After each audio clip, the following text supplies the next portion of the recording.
First ദിവസം തന്നെ നമ്മൾ ഭയങ്കര കണ്ടന്റ് ഉണ്ടാക്കും, മാരായ കണ്ടന്റ് ഉണ്ടാക്കും.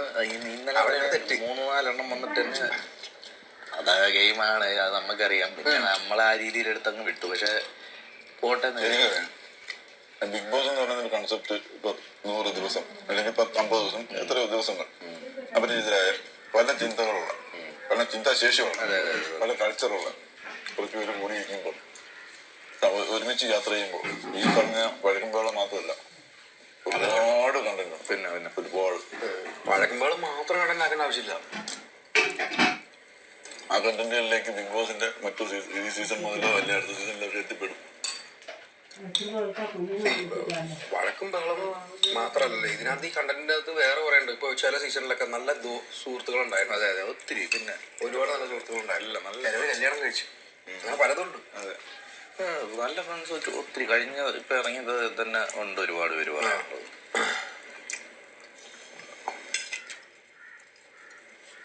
ഇന്ന്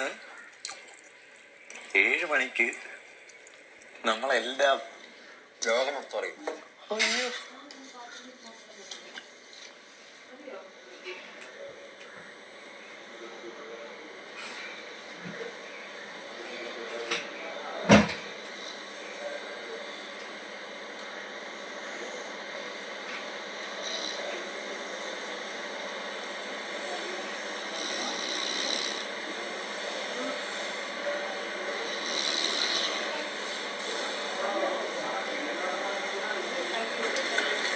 ഇതിപ്പോ 1-ാം ദിവസം ഇന്നാണ്, ഇപ്പൊ സ്റ്റാർട്ട് ചെയ്തു.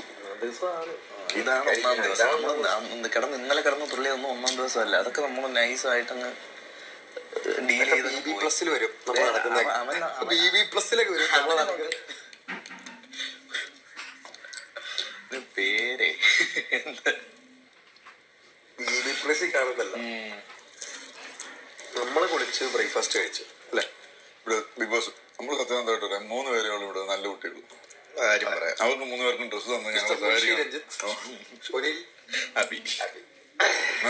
ഡ്രസ്സ് തന്നു. ഞങ്ങൾ വസ്ത്രം ധരിപ്പിക്കുമാറാകണമേ ഒരു പ്രാർത്ഥനയും കൂടെ ഇന്ന് താഴ്മയെ അപേക്ഷിച്ചു കൊള്ളുന്നു. അയ്യോ,